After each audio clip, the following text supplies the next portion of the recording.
Olá pessoal, tudo bem? Sejam bem-vindos, bem-vindas a mais um conteúdo especial do nosso Imagem e Credibilidade. Eu, Estevão Damasio e os jornalistas Alexandre Jardim e Rodolfo Lago, nós analisamos casos envolvendo a mídia de uma maneira geral, jornalismo, relações públicas, publicidade, mercado e marketing eleitoral, enfim. Hoje nós vamos botar o dedo numa ferida que foi aberta já há algum tempo, mas que vem deixando muitas sequelas e preocupando, inclusive, a justiça eleitoral. Me refiro à proliferação das fake news. Né? Já deu muita dor de cabeça na eleição passada, nas eleições que estão chegando aí para prefeitos e vereadores, é uma preocupação extrema da justiça eleitoral. E também no meio da imprensa formal, há também um desafio diário a ser enfrentado, tanto as redações dos jornais, das principais redes de TV e de rádios do país, já criaram editorias específicas para barrar as fake news públicos se a notícia é verdadeira ou falsa.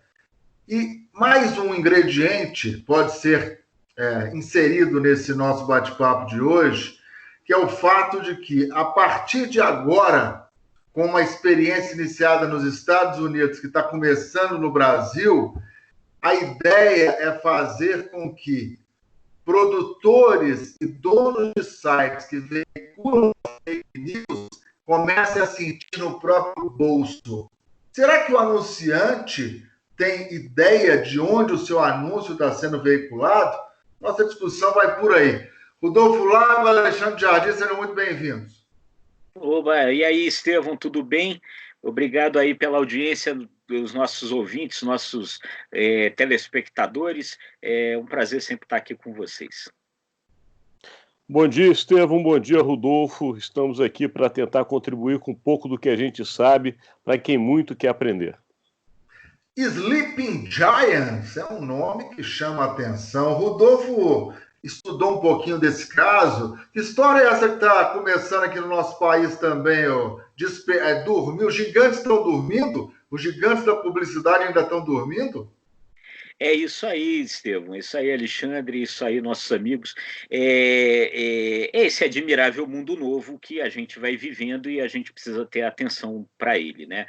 Sleeping Giants, né? Gigantes dormindo. Então, é uma iniciativa que surgiu nos Estados Unidos, vamos dizer, para despertar os gigantes. Os gigantes seriam as grandes empresas, os grandes anunciantes.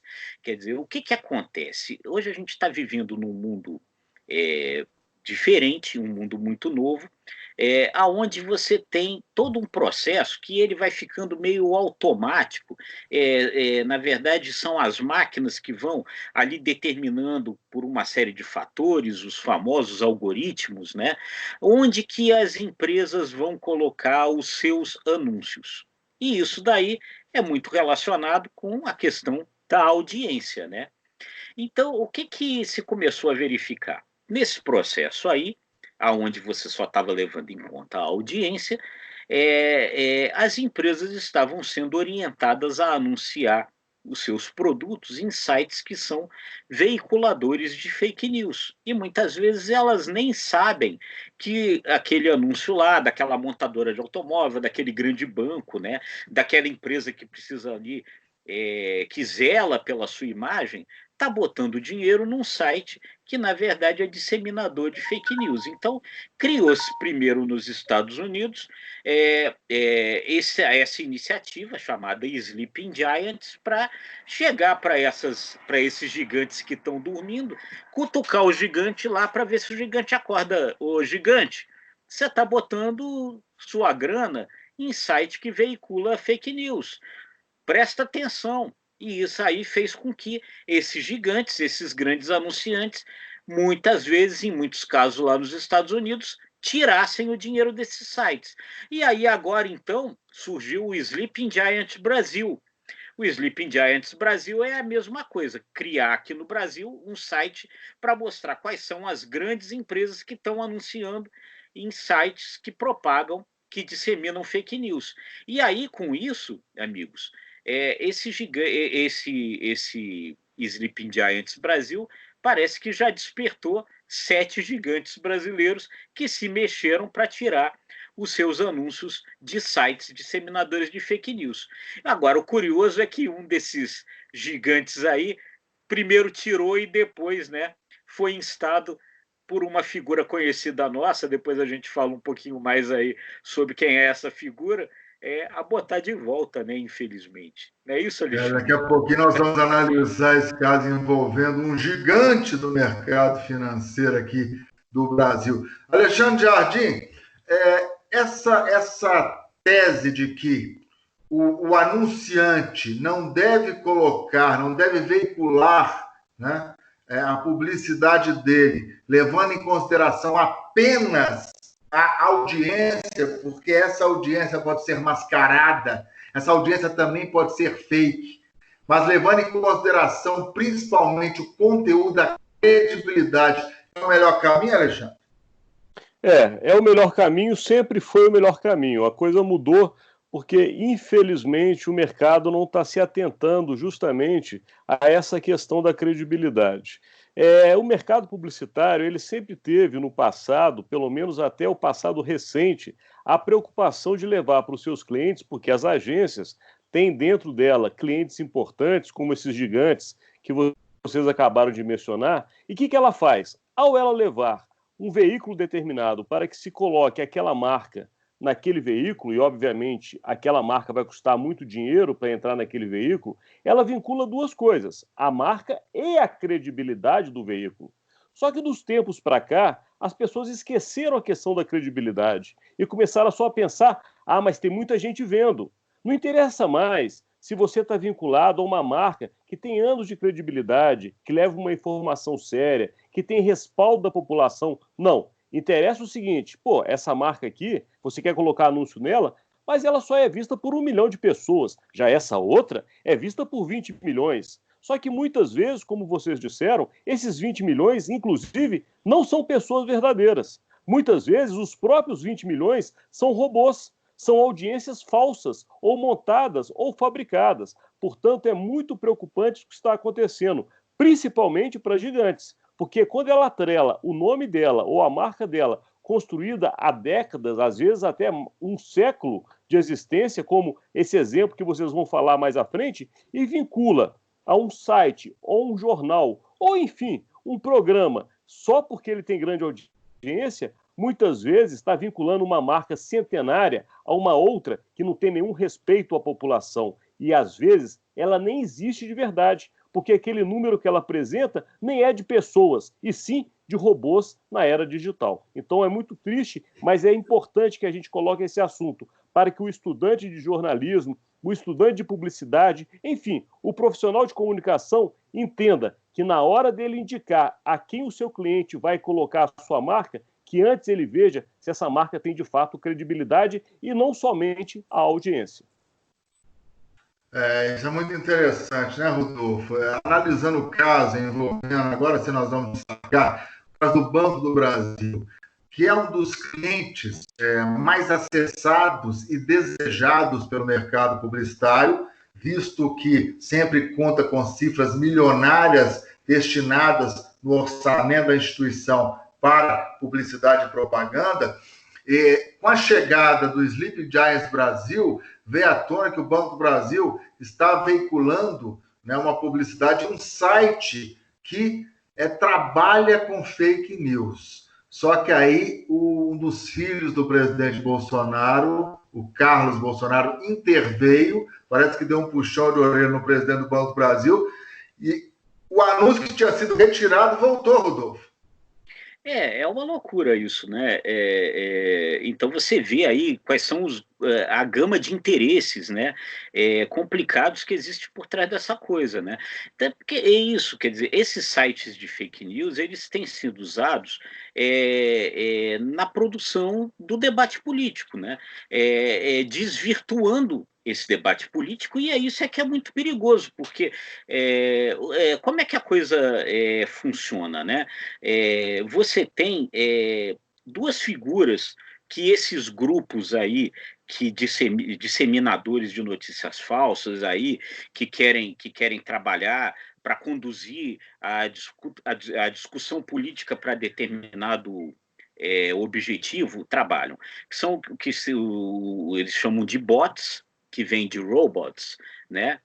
Os bots são os robôs, né? Então são as figuras falsas que vão sendo colocadas em vários lugares, em vários pontos. Então ali no Twitter você inicia ali uma discussão política e entram então os bots nos vários lugares para eles irem direcionando a discussão para determinado ponto. E os trolls são aqueles que entram para te xingar, para te provocar e tal. Toda vez que você fica bravo e responde a um troll, ele vai, né, se disseminando. Você responde, aquilo dali vai crescendo e tal. E aí os bots e os trolls vão colocando notícias falsas nos vários grupos de discussão. Precisa ter alguém que produza as notícias falsas, né? São os sites de fake news, né? E aí você veja como isso tudo vai virando um grande negócio em cima de um monte de coisa falsa, né? Porque aí é o seguinte, você produz a notícia falsa, ela não é verdadeira, aquilo não te custou muita coisa, né? Produzir uma notícia verdadeira custa bem mais dinheiro, você tem que ter equipe, tem que ter repórter, tem que ter gente na rua apurando. Para produzir notícia falsa, você não precisa de nada disso. O bot, que é uma figura que não existe, é um robô, né?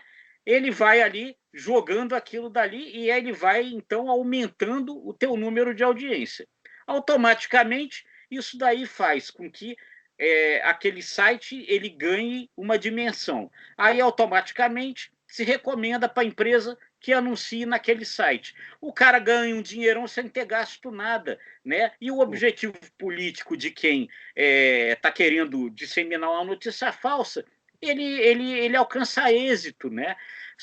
Aí você vê que coisa perigosa, como o mundo está se tornando perigoso, né? E aí é muito complicado que aí um ator político, né, faça um negócio desse, né? Ele chegue lá para um dos principais bancos do país e diga, não, você vai anunciar nesse site, mesmo havendo evidência de que esse é um site de fake news. É muito complicado isso, né, gente?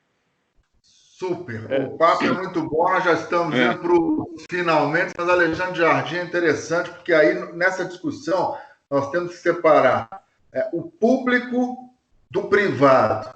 No ambiente privado, o CEO, a diretoria de determinada grande empresa e os próprios acionistas têm autonomia para tirar. Não vamos atrelar nossa imagem a um site que veicula notícias falsas. No ambiente público, isso é mais complicado, embora suscite uma discussão ética, né, Alexandre?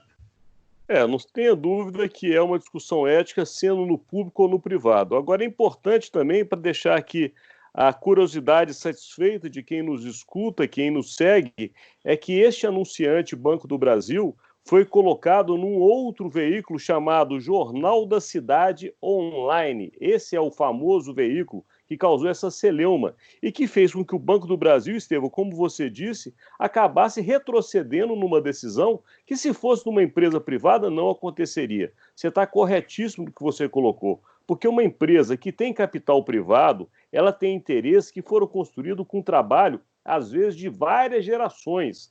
Tem normalmente um conselho, tem até membros da família, dependendo da empresa, que continuam atuando dentro daquela companhia. E eles não querem ver uma marca que foi construída, às vezes pelo pai, pelo avô, até veio de fora do Brasil, ser destruída por estar atrelada a um jornal que não tem credibilidade. Agora, infelizmente, este padrão não está sendo usado nas companhias ou empresas estatais. Deveria, com certeza. E só para encerrar, me corrija se eu estiver errado, o Banco do Brasil tem ações no mercado, né? Sim, o Banco do Brasil é um banco, é uma empresa de economia mista e ela tem acionários. Realmente, esses acionários também poderiam se mexer e não querer, né, a vinculação, porque o grande problema é esse, né? É a imagem da sua empresa vinculada a um site que produz notícia falsa, né? Então, quer dizer, você está chancelando, de certa forma, essa notícia falsa com a imagem da sua empresa, né? Esse é que é o grande problema, né?